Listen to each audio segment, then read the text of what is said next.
gitu. Dan suami saya melakukan hal kepada saya juga gak mau karena saya merasa jijik misalkan.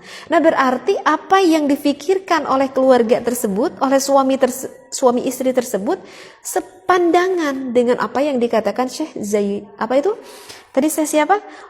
Berpandangan dengan Syekh Az-Zuhaili, sama pandangannya. Jadi kalau merasa jijik ya udah jangan dilakukan. Faham?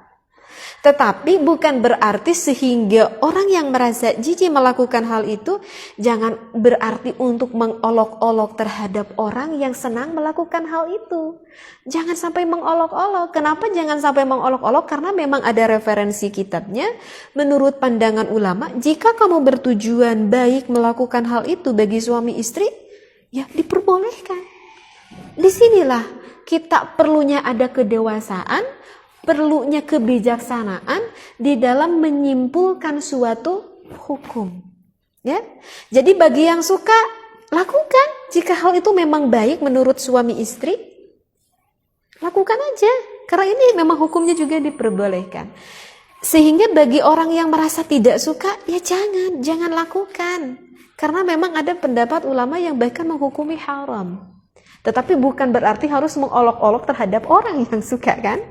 Nah begitu, sehingga kalau kita faham ilmunya sampai tuntas begitu ya, sehingga tidak akan ada perdebatan di dalam maksudnya di dalam perbedaan pendapat nggak akan menjadi perdebatan bagi kita. Itulah bagi orang yang bijaksana ya. Jadi oleh karena itu lebih bijaksanalah bersedikit untuk menyikapi gitu ya.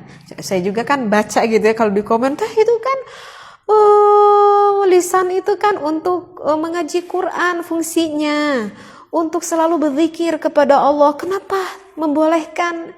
Ya saya mah hanya mengatakan, saya mah hanya membacakan apa referensi yang dikatakan oleh ulama, bukan oleh saya pribadi gitu. Jadi kadang saya suka senyum aja gitu ya kalau ada yang berkomentar seperti itu. Nah itulah pentingnya kita mengetahui wawasan yang lebih jauh di dalam suatu ilmu.